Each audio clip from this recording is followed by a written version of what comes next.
Bueno, pues sin solución de continuidad pasamos a la siguiente mesa y contamos, bueno, tenemos la suerte de contar y ya le doy las gracias por acompañarnos esta mañana a don José Sevilla, a Pepe, muchas gracias por estar aquí. Él, a la hora vamos a hacer un formato de entrevista, ¿no? Y luego al final con los comentarios, con los consejos que di al principio, pues habrá un pequeño turno de preguntas, estaremos abiertos a ello, ¿no? Entonces, presentar a José pues es relativamente fácil, ¿no? Porque yo creo que por el arrojo que ha tenido de tomar en un momento determinado, allá por el año 2012, una responsabilidad muy importante en una de las entidades financieras que está afectado por esta crisis que antes comentábamos, pues es una persona absolutamente conocida en el ámbito empresarial español y, por supuesto, en el sector financiero, donde tiene una responsabilidad de muchísima relevancia. A José lo conozco desde hace no sé cuántos años, bastante, ¿no? En otros momentos de su carrera profesional.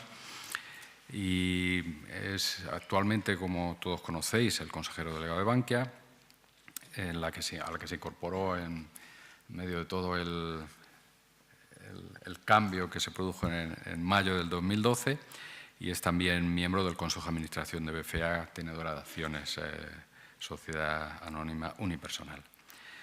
Yo lo conocí en sus anteriores cargos de responsabilidad en otra de las grandes entidades financieras de este país, que es el BBVA, donde fue director general de riesgos, miembro del comité de dirección de la entidad y además consejero de una de las, bueno, yo creo que la filial más importante del banco en México, que es Bancomer. Pepe es licenciado en Ciencias Económicas Empresariales por CUNEF y además inició su carrera en el ámbito de la banca de inversión en Merrill Lynch y FG Inversiones Bursátiles. Por encima de esto, y yo he tenido oportunidad de conocer, ya uno va peinando canas, tengo la suerte de no muchas, pero bueno, algunas. En mi vida profesional he tenido oportunidad de conocer a muchas personas y hay muchas que afrontan esto de los negocios con una especie de lema que es aquel de en la guerra como en la guerra. Y sin embargo, Pepe es de esas personas que te encuentras y siempre tiene por encima de todo la sensatez, que eso es, digamos, como el valor, se supone, ¿no?, en personas que alcanzan los puestos de responsabilidad como el que ocupa Pepe, pero tiene una cosa que siempre, que no aprecias pero en el momento de la batalla, pero que luego siempre recuerdas y disfrutas, que es la deferencia e incluso el afecto personal. Pepe es de esas personas que incluso estando haciendo negocios es capaz de ser deferente en lo personal y además tomarse el tiempo para preocuparse por las personas. Y creo que eso le caracteriza y yo siempre se lo he agradecido personalmente y dice mucho de por qué está ocupando en este momento estos puestos de responsabilidad. Así que creo que es una suerte contaros con él y pasamos a la entrevista. En primer lugar, echando un poquito la vista atrás, ¿no? Hoy la entidad Bankia vamos, lo miras por donde lo miras, tanto en parámetros financieros como en la imagen que proyecta la entidad, pues no tiene nada que ver con lo que se encontró cuando el actual equipo gestor cuando llegó a la entidad en mayo del 2012. He visto algunas de sus presentaciones, yo le gusta hablar de una nueva normalidad, tanto en la situación externa como en la situación de la propia compañía. Pero sí que creo que sería bueno, Pepe, que nos contaras un poco cómo habéis llegado hasta aquí, qué ha sido lo más complejo de todo este viaje de ya casi 5 años, ¿no? En mayo 5, sí. Muy bien, oye, pues muchísimas gracias, Antonio. Y si me permites, antes de contestar un poco a tu pregunta, bueno, lo primero de todo, agradecerte a ti personalmente la invitación. Estoy encantado de estar aquí con todos vosotros y agradecer al Registro de Expertos Contables bueno, por la oportunidad que me da de charlar con todos vosotros. Bueno, hacemos un formato un poco distendido, hablamos de lo que queráis y empezando un poco hablando de Bankia, después de esas elogiosas palabras de Antonio, bueno, lo primero que quería comentar es, bueno, efectivamente, en Bankia llegamos en mayo del año 2012, en medio de aquellos cambios, como decía Antonio, de aquellos líos que teníamos en aquel momento. Líos en Bankia, líos en el país, recordar, bueno, pues la prima de riesgo en 600 puntos básicos, unas cuentas que fue un poco también el inicio del cambio y eso también nos trae mucho a lo que nos une aquí en esta reunión, ¿no? Unas cuentas del año, de cierre del año 2011, que a la altura de mayo, perdonar, estaban sin auditar, bueno, pues con discrepancias sobre las mismas, bueno, cosas que luego pasando el tiempo, pues las ves con una cierta perspectiva, ¿no? Y en aquel momento, bueno, pues tomamos, bueno, pues llegamos un grupo pequeño de personas, en concreto, pues el presidente, José Ignacio Gorigolzarri, que seguro que todos, bueno, pues lo conocéis por la prensa, etcétera. Antonio Ortega, otra persona que vino y que se incorporó, bueno, pues en ese primer momento en el grupo de gestores, y yo mismo. Y luego incorporamos a alguna otra persona al equipo de Bankia. Pues alguna otra persona, estamos hablando de un par de ellas más, 3, no mucho más. Lo digo porque esta es una de las cosas que a veces salen, ¿no? en las preguntas, ¿no? Bueno, pues para cambiar una entidad, para transformar una gran entidad, ¿hace falta traer un ejército de personas? Pues probablemente no. Muchas veces lo que tienes que hacer es ser capaz de sacar provecho del talento que hay en las organizaciones, que lo hay. Normalmente suele haber siempre una línea de profesionales que probablemente no está suficientemente emergida en las organizaciones, pues no sé, por la historia, por el devenir, etcétera, pero es verdad que una de las claves, yo creo, en cualquier cambio organizacional, y vosotros seguro que lo sabéis, es el cómo aprovechar, antes hablabas de profesionalidad, el talento que hay en las organizaciones. En cualquier caso, la verdad es que estos 5 años han sido 5 años de cambio, pues yo diría que muy intenso en Bankia. La parte más dura, que duda cabe, fue todo el proceso de reestructuración. En mayo del año 2012, como decíamos antes, con esas cuentas que estaban sin cerrar, pues teníamos que hacer un camino muy acelerado para cerrar las cuentas, para poner, digamos, de alguna manera encima de la mesa todos los ajustes, todos los déficits de provisiones que tenía la entidad encima de la mesa y buscar un plan de capitalización. Un plan para recapitalizar, para devolver el nivel de recursos propios del banco pues a niveles, digamos, razonables, ortodoxos, prudentes, no sé, podemos emplear cualquier adjetivo. Y a partir de ahí, lógicamente, requeríamos de una inyección de capital público, porque las necesidades de capital que tenía Bankia pues eran pues imposibles que fueran atendidas por el sector privado.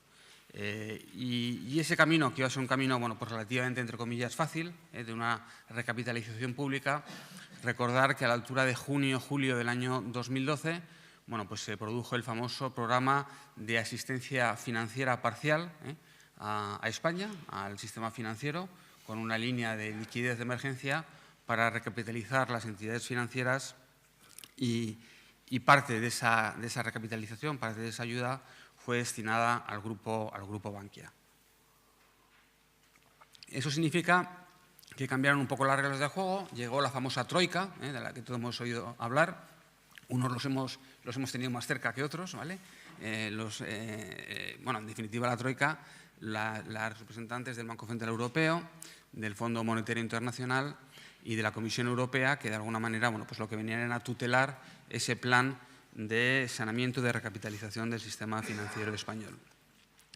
Y no fue hasta noviembre del año 2012 cuando conseguimos cerrar un plan aprobado por Europa, un plan de recapitalización para inyectar unas ayudas públicas en Bankia y a cambio de esas ayudas públicas bueno, pues, asumir una serie de compromisos en términos de reestructuración de la entidad, en términos de reducción de tamaño, de reducción de oficinas, de reducción de plantilla y una serie de limitaciones adicionales que las autoridades de competencia europea obligan a asumir a las entidades cuando reciben ayudas públicas. Esto es una de las cosas que yo no conocía y la verdad es que nos sorprendió mucho al principio, bueno, pues cómo las autoridades europeas de competencia pues tienen unos mecanismos por los cuales, en función del nivel de ayudas públicas que recibe una entidad, pues solicitan, y la terminología aquí es anglosajona, que la entidad asuma un daño, un perjuicio equivalente al tamaño de las ayudas públicas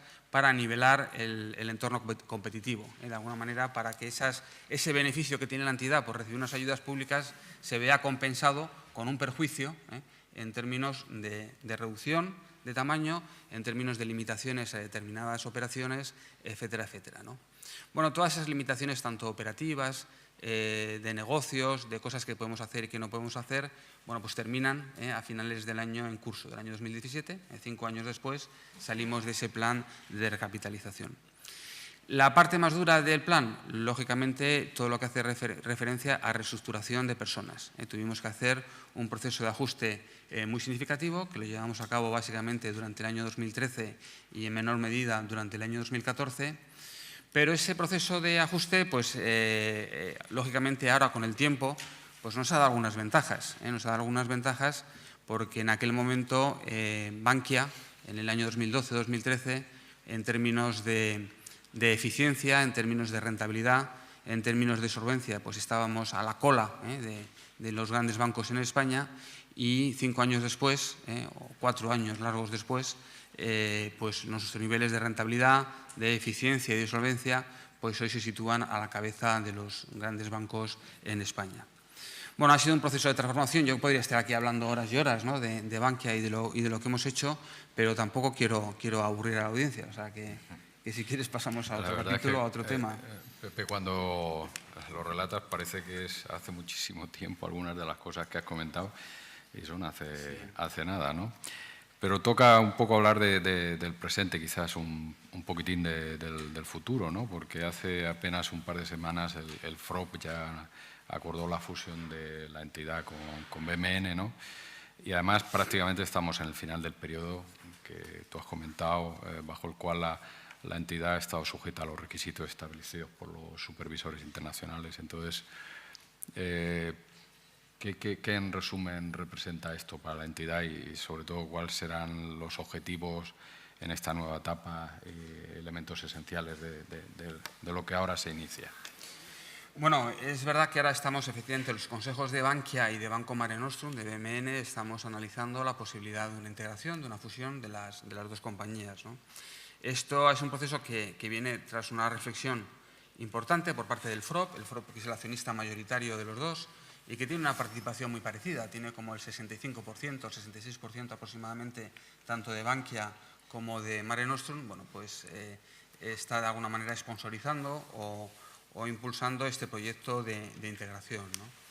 Bueno, yo creo que esto lleva a varias reflexiones, ¿no? La primera une con lo anterior que decíamos, ¿no? El hecho de que hoy en Bankia nos estemos planteando, y además sea una operación que incluso está apoyada por el accionista principal, bueno, pues lo que implica es también pues, una tangibilización de ese cambio que ha experimentado la compañía durante estos últimos 4 o 5 años, ¿no?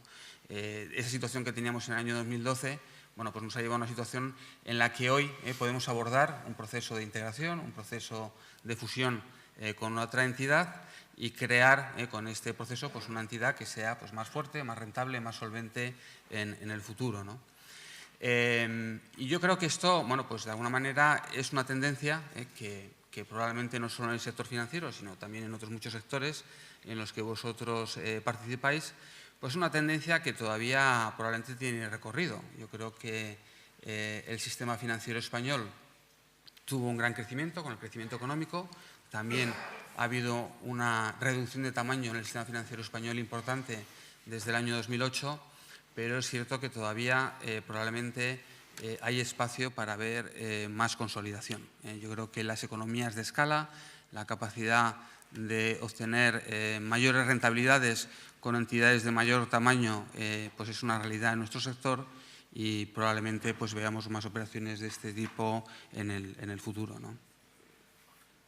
Muy bien. Y respecto a los objetivos y elementos en este futuro inmediato, una vez que se han liberado los requisitos, las limitaciones que tiene establecido el Banco Central Europeo. Bueno, pues la verdad es que objetivos a medio y largo plazo. ¿Qué objetivos tenemos nosotros? Pues la verdad es que nosotros tenemos un objetivo muy sencillo de contar, y es que queremos ser el mejor banco de España. ¿Vale? Ya sé que suena un poco de Bilbao, ¿eh? Esto es lo malo de tener un jefe de Bilbao también, pero es así, es lo que queremos ser el mejor banco de España. Y para nosotros, ¿qué es ser el mejor banco de España? Pues nosotros, ¿cómo declinamos ser el mejor banco de España? Pues declinamos ser el mejor banco de España como ser pues el banco que dé el mejor servicio al mejor precio a nuestros clientes. Es una declinación sencilla. A finales del año 2015, y una vez que todo el proceso de reestructuración y de cambio de la entidad había avanzado mucho, pues estuvimos haciéndonos un planteamiento pues muy basado en escuchar a nuestros clientes empresas, a nuestros clientes bancos particulares, y sobre la base de esa escucha, bueno, pues tratar de ver cuál debía ser el posicionamiento futuro de la entidad. Y después de un trabajo que le dedicamos tiempo, llegamos a la conclusión de que queríamos que Bankia fuera percibida como una entidad cercana, sencilla y transparente. Ya sé que esto puede sonar un poco a eslogan comercial, pero realmente nosotros nos lo creemos, y de hecho todas las unidades, todas las divisiones del banco tienen un plan interno para ver cómo son percibidos por sus clientes externos o a veces clientes internos, como unidades cercanas, sencillas y transparentes a sus clientes. Y cuando digo todas las unidades, digo todas. Siempre suelo poner un ejemplo que además en este foro en el que estamos pues probablemente tiene una mayor cercanía también en este sentido, que es la auditoría interna. Decimos, oye, ¿cómo conseguimos que nuestra unidad de auditoría interna sea más cercana, sencilla y transparente? Y cuando digo esto, bueno, pues siempre hay alguien en el banco que dice, hombre, esto de que los auditores sean demasiado cercanos, tampoco nos pasemos, que si no los tenemos todo el día por aquí y tal. Pero bueno, es el espíritu que tenemos dentro de Bankia. Y esto lo que significa es pues cambiar todos la forma de pensar, para pensar más en nuestros clientes, para hacerles la vida fácil a nuestros clientes. Ser el mejor banco de España para nosotros es el mejor servicio al mejor precio para nuestros clientes y, por supuesto, manteniendo, como decía antes, esas ventajas comparativas, esas diferencias en términos de otros 3 indicadores muy sencillos para Bankia. Eficiencia, rentabilidad y solvencia, que son las 3 palancas sobre las que trabajamos desde un punto de vista, si queréis, más financiero. Ese es el plan que tenemos. Muy bien. Os recuerdo a todos que si queréis transmitir alguna pregunta, tenéis que entregar vuestra pregunta a las azafatas y ellos nos las pasan, ¿no? Pasamos un poco a la parte de negocio, ¿no? Porque una de las iniciativas, nos consta que Bankia ha tenido en estos últimos años el foco en la financiación a las pequeñas y medianas empresas. En la intervención anterior comentábamos que, lógicamente, por número, una de las preocupaciones como profesionales es ayudar a que los mejores proyectos de pequeñas y medianas empresas salgan adelante, que es normalmente donde encuentran más dificultades para salir adelante. Entonces, la pregunta es doble también, un poco, ¿cómo se ha visto desde Bankia la transformación de la PYME en este último periodo, que no ha sido nada sencillo para las empresas, igual que para las entidades financieras? ¿Y qué planes tiene a futuro Bankia para seguir apoyando a las pymes? Muy bien. Bueno, es verdad que desde el año 2012 o desde el año 2013 una de nuestras prioridades en Bankia y de uno de los ejes sobre los que queríamos construir el futuro de la entidad era el desarrollo, el crecimiento del crédito o de la financiación o de la relación en general con las pymes españolas. Es verdad que en el entorno del año 2012-2013 el desarrollo, el peso que tenía el negocio de pymes en Bankia era pequeño.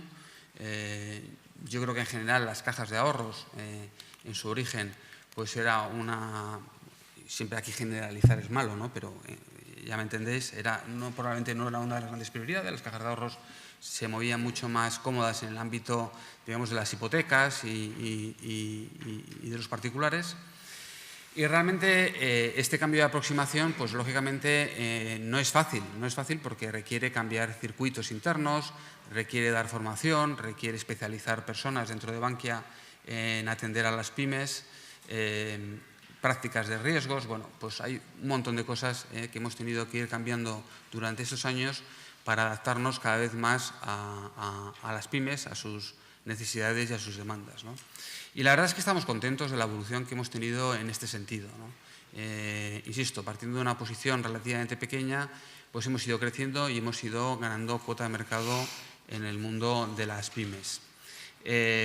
Pymes que, como antes también salía, y quizá luego tengamos ocasión de hablarlo algo más, pues cada vez más también están centradas en el mundo exportador. Todo el mundo de comercio, de COMEX, de comercio a la exportación, de financiación a la exportación, ha sido para nosotros también una de las herramientas fundamentales del crecimiento con las pymes.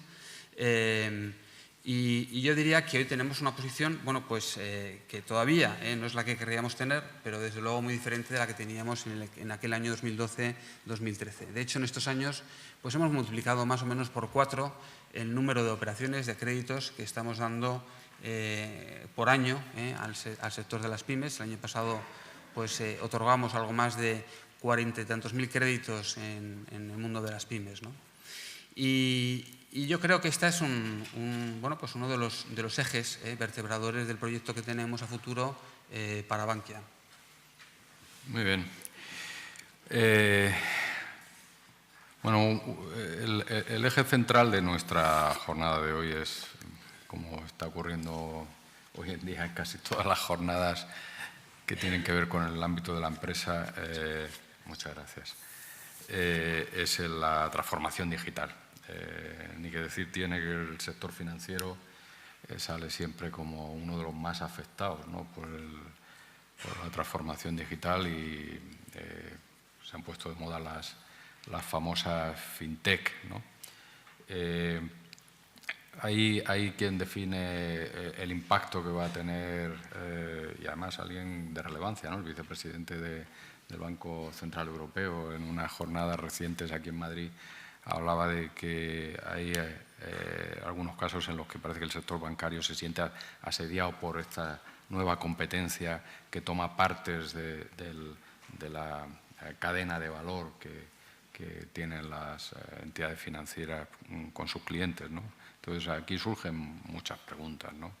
Por supuesto, cómo afecta al propio sector, y luego una cuestión, cómo se está viendo si las pymes españolas están preparadas para abordar, que también hay visiones contrapuestas, este reto de la transformación digital que tan relevante va a ser en el futuro para las compañías españolas. Muy bien, bueno, pues hablamos de transformación digital para los bancos y luego para las pymes. Separamos un poco las dos respuestas, ¿no? Bueno, yo creo que en el entorno de los bancos, pues efectivamente este es uno de los grandes retos que tenemos. A mí me ha parecido muy bien lo que habéis comentado antes, en el sentido de que el reto de la transformación digital no es tanto un reto de tecnología, y de hecho nosotros lo hemos decidido, lo dice mucho nuestro presidente, que para nosotros la tecnología no es un fin, sino es un medio, y es un medio para atender mejor a nuestros clientes, y por lo tanto el reto no es tanto cómo tener un nivel tecnológico X, Y o Z, sino cómo somos capaces todos, probablemente los bancos y las pymes, y luego hablamos un poco más de las pymes, de adaptarnos al cambio de nuestros clientes. El que manda aquí es el cliente y no tanto la tecnología. Y esto pues implica, lógicamente, que todas las entidades financieras tengamos que hacer una reflexión sobre cómo nos adaptamos a un cliente que cada día es más digital, que cada día quiere ser atendido, quiere actuar con nosotros a través de canales digitales. Y la verdad es que yo creo que en este sentido lo primero que hay que decir es que la banca española, en general, el sistema financiero español, pues tiene hoy un nivel de digitalización que yo creo que es muy competitivo a nivel internacional. Seguro que muchos de vosotros, oye, pues habéis salido por ahí, aunque sea de trabajo, de vacaciones, y cuando vemos lo que hay en otros países en términos de sistema financiero, pues la verdad es que yo honestamente creo que el nivel que tenemos de servicios financieros en España compite y compara bien con el mejor. Tenemos unos buenos niveles de transformación en medios de pagos, en domiciliaciones, etcétera, etcétera. Tenemos un sistema financiero que funciona bien. Lo digo porque uno de los retos que tenemos en este sector, lo sabéis muy bien, ¿no? y se habla muchas veces, es el reto reputacional, ¿no? La banca, lamentablemente, pues no estamos muy de moda en los últimos años. Pero es verdad que también los bancos yo creo que tenemos que ser capaces de trasladar a la sociedad las cosas que hacemos bien, y creo que hacemos unas cuantas cosas bien, y una de ellas, de verdad, creo que el nivel de servicios financieros que tenemos en este país es, bueno, pues está en la parte alta de lo que podríamos encontrar a nivel internacional. Y digo la parte alta por ser razonablemente modesto. ¿Y eso significa que ya está todo hecho? No, por supuesto, hay muchas cosas que hacer, tenemos que cambiar mucho, y los clientes, como decíamos antes, quieren ser atendidos cada vez más de forma diferente. Nuestro reto como sector, nuestro reto como Bankia, es cómo vamos abordando ese cambio que busca el cliente. Y en esto ya hemos invertido en Bankia en los últimos años en transformarnos internamente. Transformación que lógicamente implica, bueno, pues cómo vamos cambiando nuestra web, nuestras apps, etcétera, etcétera, para hacerlas mejor y más amigables para los clientes. Pero también es un cambio de forma de relacionarnos. Nosotros lanzamos hace 1 año y medio aproximadamente un canal que le denominamos Conecta con tu experto, que en definitiva es la posibilidad de atender a un colectivo de clientes a través de expertos remotos, de expertos que están deslocalizados. La verdad es que esto, que desde una perspectiva del cliente nos parecía que era positivo, porque yo creo que el cliente, bueno, pues que le llame una persona, le diga que es un gestor suyo que está a su disposición, pues si tiene cualquier necesidad, cualquier cuestión, que le pueda atender por teléfono, por mail, etcétera, etcétera, etcétera. Bueno, pues desde un punto de vista del cliente, pues probablemente es una cosa positiva. Casi nos preocupaba más desde el punto de vista de nuestros propios empleados, como de alguna manera empleados que tenemos en Bankia, plantilla que tenemos en Bankia, que están atendiendo físicamente a las personas en las oficinas, los movíamos a un canal, digamos, de gestión remota, y en qué medida eso podía producir bueno, pues algún tipo de insatisfacción entre nuestros empleados. La verdad es que el resultado de este proyecto, de este proceso, ha sido muy positivo, y hoy las personas que están atendiendo este canal de Conecta con tu experto, canal que va creciendo, que empezó con 150.000 clientes, vamos por 300.000, y bueno, estaremos por encima del medio millón de clientes en no mucho tiempo. Pues la verdad es que la satisfacción de nuestros empleados es muy alta, y cuando vemos y les vemos trabajar, pues está funcionando bien. ¿Por qué digo esto? Porque creo que uno de los retos que tenemos también es cómo transformamos la manera que tenemos de hacer las cosas en el banco bueno, pues de una manera clásica, de atención en el canal de oficinas, a la atención a los clientes en otros canales diferentes. Y eso también va muy en la línea de lo que comentabais antes. Todos tenemos que cambiar, todos tenemos que adecuarnos a este nuevo entorno, no porque ha cambiado la tecnología, sino porque ha cambiado la forma en la que quieren trabajar con nosotros nuestros clientes. Y el reto es un reto tecnológico, pero sobre todo yo creo que es un reto de personas, de forma de hacer las cosas, ¿no? Bueno, de nuevo seguro que hablando de digitalización de los bancos podría estar mucho tiempo, pero creo, insisto, que los bancos y en general los negocios tenemos que ver la digitalización como una oportunidad y no tanto como una amenaza. El mundo de las fintechs, de los nuevos competidores, etcétera. Bueno, nosotros aquí hemos tomado también un posicionamiento, bueno, pues de tratar de ver ventajas a las cosas, Y hace aproximadamente 1 año, no llega a 1 año, lanzamos en Valencia, nosotros en Bankia, nosotros tenemos la sede social, la sede legal en Valencia, lanzamos una aceleradora de proyectos fintech, de fintechs, de startups especializadas o que están desarrollando modelos de negocio o proyectos pues, relacionados en sentido amplio con el mundo financiero, con el mundo bancario. Una aceleradora que la situamos en la Marina de Valencia, no sé si alguno de vosotros ha tenido ocasión de estar por allí, si alguno va por allá creo que es una buena experiencia verlo, está creándose lo que puede ser el inicio de un cierto parque tecnológico en la Marina de Valencia que la verdad es que yo creo que tiene muy buena pinta, y donde ya tenemos pues, 14 proyectos que estamos ayudándoles desde un punto de vista bueno, pues de servir de banco de pruebas, de ayudarles también en su proceso de crecimiento, necesidades de financiación, necesidades legales, tener un marco donde puedan desarrollar estos proyectos. Tenemos como 14 proyectos allí, de los que 5 o 6 yo creo que ya están en una fase pues de cierto, cercana a la madurez, cualquier cosa que signifique madurez en este entorno, ¿no?, de proyectos fintech. Y la verdad es que lo que estamos viéndolo es como un proyecto colaborativo, la posibilidad de que al final los desarrollos que surjan de estos proyectos fintech puedan ser útiles de manera independiente, pero también de manera colaborativa con Bankia. Hemos abierto una ronda para buscar proyectos a nivel internacional. Tenemos ahora mismo pues, encima de la mesa como 40 solicitudes y la verdad es que esto es un tema que, pues que va creciendo y que desde luego lo vemos, insisto, no desde una perspectiva confrontacional, tampoco lo vemos desde una perspectiva de invertir capital para beneficiarnos nosotros, a ver si sale bien y ganamos dinero. No, lo vemos como realmente como un proyecto de ayudar a estos proyectos a salir adelante y, segundo, como posibilidades de colaboración a medio y largo plazo. Yo creo que en el mundo de las pymes, pues me parece que también, lógicamente, pues hay muchas cosas que hacer en este contexto de evolución de los clientes y me parece que las pymes ya están trabajando. Nosotros también hace casi ya 2 años, 1 año y medio, lanzamos otra iniciativa que se llama Bankia Indicex, que pues en definitiva es una herramienta que es gratuita, que está al servicio de cualquier persona. Si entráis en la página web, ya se haga un poco de publicidad y ponéis Bankia Indicex, pues tenéis una herramienta que lo que permite es medir el nivel de digitalización de las pymes, de la muy pyme a la pyme mediana, en fin. Tiene 2 niveles, te permite verificar pues la calidad, si me permitís la expresión, de la página web de esa empresa y si quiere profundizar un poco más, pues hace un análisis, insisto, gratuito, sobre cómo compara, digamos, cómo tiene la estructura digital, desde los aspectos comerciales a los aspectos, digamos, internos, la empresa. En este periodo de tiempo, más de 40.000 empresas han entrado y han probado y han mirado cómo tienen organizada su página web.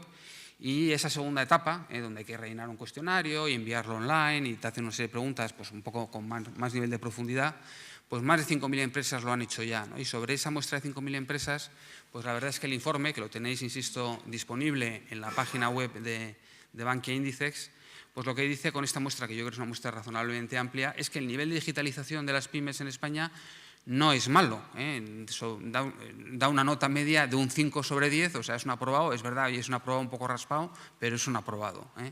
Y yo lo que creo es que, en general, este es un tema que interesa a las empresas, que esto nos va a permitir en el futuro tener una base para comparar, para ver cómo va evolucionando el nivel de digitalización de las pymes y, como decía antes, pues si queréis, también es un proyecto que estamos haciendo, en la medida que sea útil y que pueda servir a las pymes en sus proyectos de digitalización. Otra iniciativa, ya termino aquí el espacio publicitario, pero que tenemos también es otra herramienta que me parece que también es muy interesante, que es Bankia In20, que lo que permite es una herramienta para detectar, para encontrar posibles subvenciones europeas, comunitarias de distinto ámbito para los proyectos de I+D+I, etcétera, que puedan tener las pymes españolas. De nuevo, por supuesto, es gratuito y el único fin que tiene es tratar de ayudar a las pymes en este proyecto. Bueno, de nuevo, estamos viendo cómo efectivamente la tecnología, la digitalización nos permite poner al servicio de nuestros clientes herramientas que les pueden ayudar a ellos mismos también a mejorar en su forma o en su aproximación al mundo de la digitalización. Perdonad que yo me enrollo mucho y si no se me va el tiempo. Venga, Antonio, tú córtame gracias, cuando veas que me alargo. No, es todo muy interesante. Bueno, lógicamente esta es una jornada de profesionales, ¿no? Y profesionales de la contabilidad y de las finanzas y bueno, pues nosotros nos dedicamos a prestar servicio a las empresas, ¿no? De diferente naturaleza, ¿no? En el ámbito de la financiación, las transacciones, la valoración, la eficiencia operativa, un largo etcétera, ¿no? Y desde la perspectiva de una entidad financiera líder en el mercado financiero español, nos interesa saber un poco qué papel consideráis que profesionales como nosotros pueden jugar ayudando a las pymes y también un poco qué servicios estáis entendiendo en vuestra interlocución con las pymes que se están siendo más demandados en este momento. Muy bien. Bueno, yo creo que efectivamente, además, me ha gustado mucho el eslogan o la frase, no sé cómo le llamáis, el claim que tenéis debajo de las siglas del registro de expertos contables, lo de valor para la información financiera. Me parece que, desde luego, desde el ámbito del sector bancario, pues es particularmente importante, ¿no? Yo creo que en este país tenemos un cierto déficit de información financiera de valor, ¿eh? Y antes hablabais un poco, o comentabas tú, Antonio, que las pymes piensan que los bancos es que no entendemos bien su negocio y que eso dificulta financiar a las empresas. Y probablemente es cierto, probablemente los bancos podemos entender mucho mejor los muchos negocios que desarrollan las muchísimas pymes que tenemos en el país. Y lo digo verdad, seguro que lo podemos hacer mejor.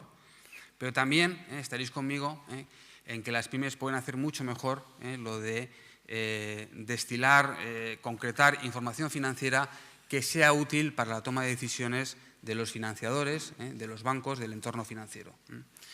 Yo, a nivel personal, bueno, pues me he involucrado con algunos proyectos de algunos conocidos, oye, que tenían, bueno, pues desde un punto de vista de emprendedores, ¿no? Pues una iniciativa para, oye, pues que tenía sentido, de un negocio, y te das cuenta del gap tremendo que hay entre esa persona que sabe de su negocio, que tiene una idea, que esa idea puede tener recorrido, que puede tener sentido, y la falta de capacidad, digamos, de ponerlo en un lenguaje aprehensible por un banco. Ese gap, la verdad, es que es muy grande y muy frustrante, porque lo que revela, primero, es que tenemos un déficit de formación financiera en la universidad, porque estamos hablando, en el caso concreto, de emprendedores que eran ingenieros, que venían del mundo de la ingeniería, y que te das cuenta que, bueno, pues, que no son capaces de poner ese planteamiento que ellos tienen en unas estimaciones de ventas con una mínima 4 o 5 números de contabilidad analítica que indique cuál puede ser el margen que puede tener ese proyecto o la venta de ese producto, que te pueden hablar de cash flows o de EBITDAs o de algo que ayude a un banco, a una entidad financiera, a poder tomar una decisión de financiar un proyecto a medio y largo plazo. Y yo de verdad creo que ahí hay un hueco clarísimo, que creo que vosotros podéis cubrir, y creo que tenemos entre todos que ver cómo lo cubrimos, porque estoy convencido de que hay grandes iniciativas, hay grandes proyectos, hay pymes que tienen capacidad de crecer, pero que muchas veces, pues como en la película, nos quedamos a veces ahí un poco lost in translation, ¿no? En medio del mundo de la idea, y quizá la visión, bueno, puede ser que tengamos una visión un poco rígida a los bancos, pero que al final ese lenguaje, que es la información financiera, que tiene que ayudar a traducir una idea a un proyecto, digamos, financiable, creo que tenemos mucho ámbito de mejora, y creo que hay un papel clarísimo para jugar, para mejorar, y que eso favorecería, desde luego, pues una financiación probablemente mucho más fluida. Yo creo que hoy, lo comentabas antes, Antonio, yo creo que hoy la financiación no es el principal problema que tiene la pyme. En el año 2012-2013, cuando empezábamos ahí en Bankia, pues recuerdo que era una preocupación. Las pymes no tienen financiación, las pymes llaman a la puerta de los bancos y los bancos no les atienden. Yo creo que, como todo en la vida, esto ha cambiado mucho, y los bancos estamos en general en la posición de que queremos prestar dinero. Queremos, y de hecho lo veis vosotros, hay una competencia intensa por parte de las entidades financieras para prestar, porque es nuestro negocio, es la manera en la que hacemos la cuenta de resultados, pero lógicamente para prestar sobre unas bases razonables, sobre una información financiera veraz y sobre todo sobre, insisto, una información financiera que permita de alguna manera analizar y entender bien los fundamentales de un negocio, ¿no? Y luego yo estoy convencido que hay otro ámbito donde vosotros también jugaréis un papel cada vez más activo, y es que en una economía en crecimiento, pues estoy seguro que muchas empresas están también viendo la posibilidad de adquirir otros negocios, de expandirse, etcétera, etcétera, y ahí, qué duda cabe, que en todo el mundo de las operaciones, digamos, no orgánicas de crecimiento, pues los análisis financieros, los due diligence, la capacidad de valorar realmente un negocio, me parece que también van a ser cada vez más determinantes. Muchas gracias, Pepe. Antes de pasar, sí.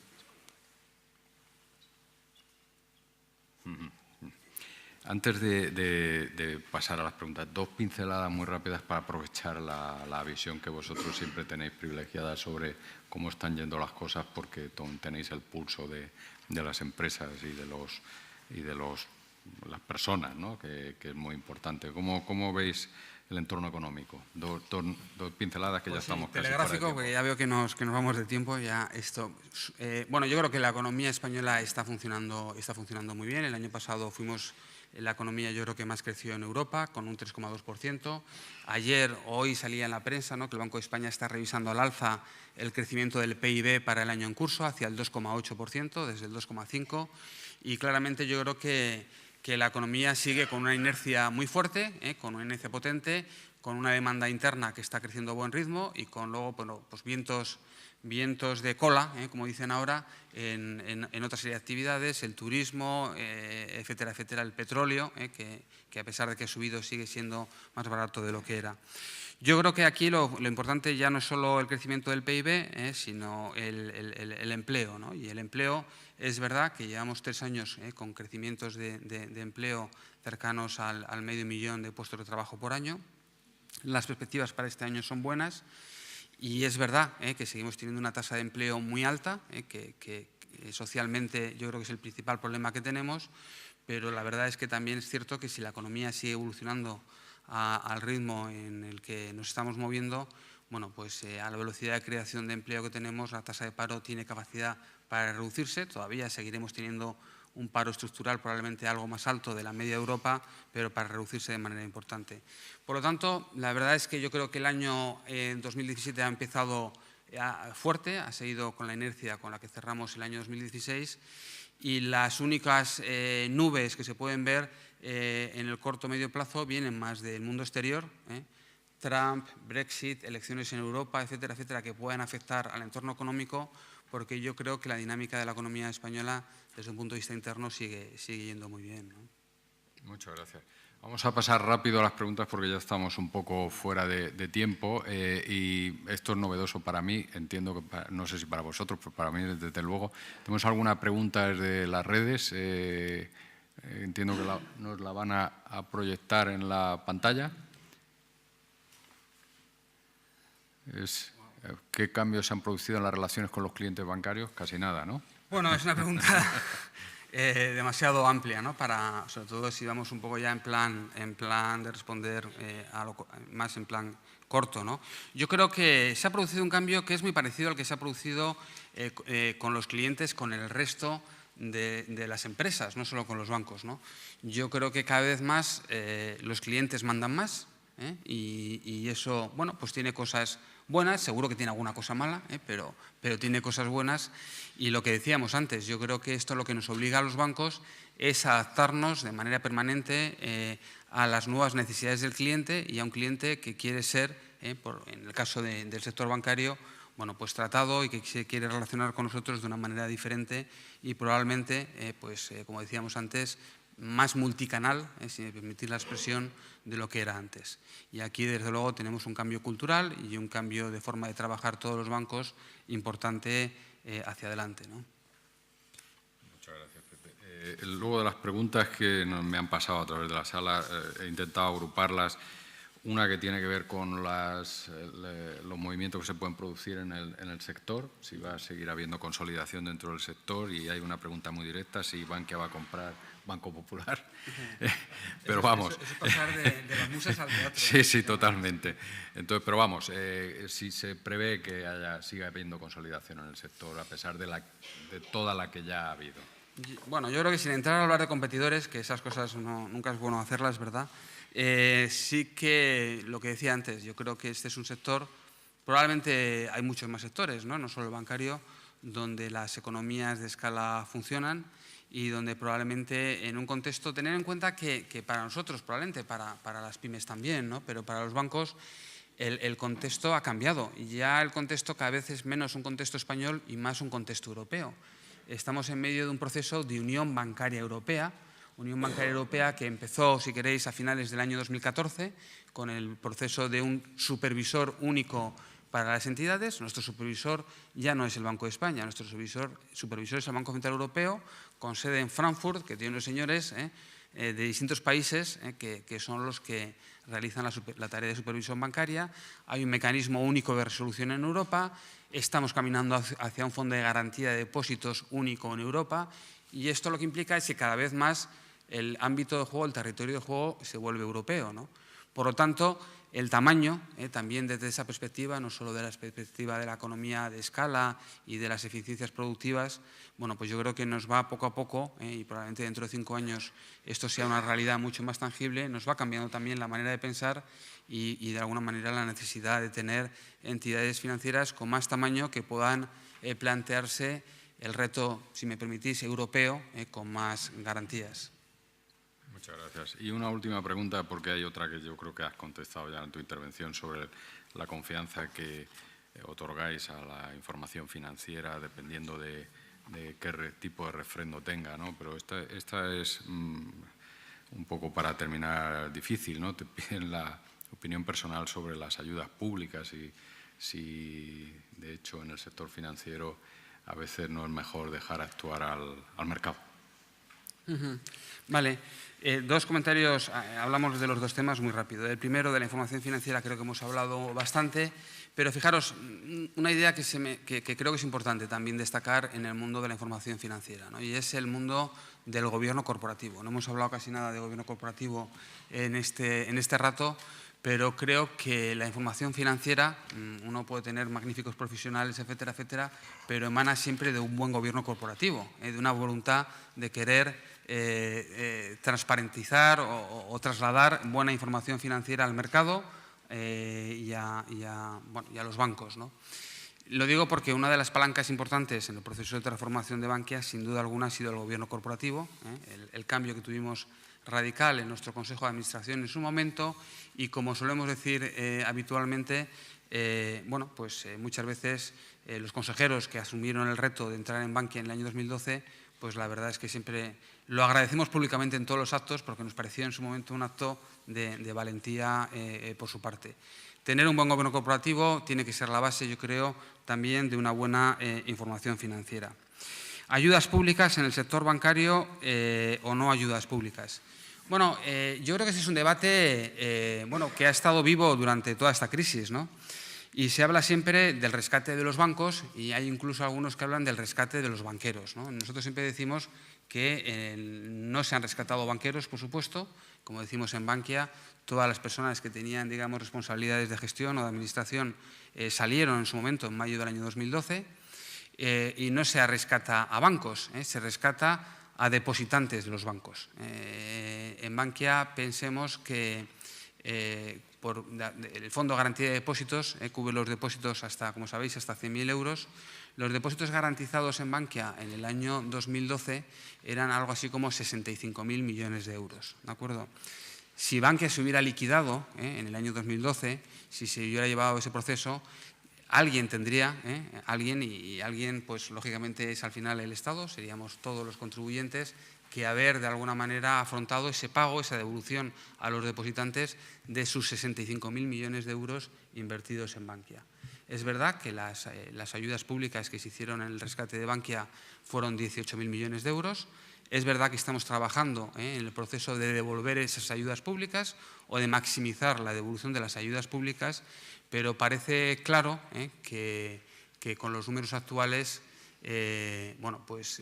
un proceso de liquidación de una entidad financiera al final implica unas pérdidas sobre la sociedad, sobre los depositantes, implica unos efectos colaterales sobre la economía y sobre el sector productivo que yo creo que desaconsejan, dentro de unos parámetros razonables, ese tipo de actuaciones.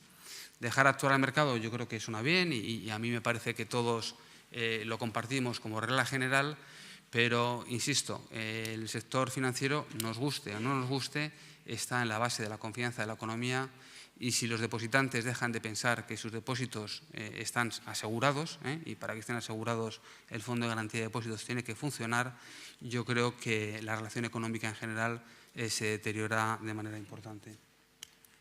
Muchas gracias, Pepe. Nos estaban pidiendo más paso a preguntas, pero creo que tenemos que terminar ya porque nos hemos excedido del tiempo. Pepe, quiero agradecerte el repaso que has dado al sector financiero, al mundo de las empresas y de manera especial los comentarios que has hecho al final sobre el buen gobierno corporativo y la reputación, porque creo que una de las cosas, uno de los legados no positivos que nos ha dejado esta crisis es que se han cuestionado de manera muy importante y a veces desde una visión excesivamente simplista el papel de las entidades financieras, de las empresas, incluso de los profesionales, de todos los que están alrededor de la empresa. Yo creo que hay que hacer una labor de explicación, de pedagogía para hacer ver que probablemente, como siempre, en todos los ámbitos hay cosas que mejorar, pero desde luego se está en ello y las cosas pues tienen que valorarse en su justa medida. Muchas gracias por tu participación en nuestra jornada y te agradecemos mucho a ti, a Bankia, esta participación y las explicaciones que nos has dado. Muchas gracias. Muchas gracias a vosotros.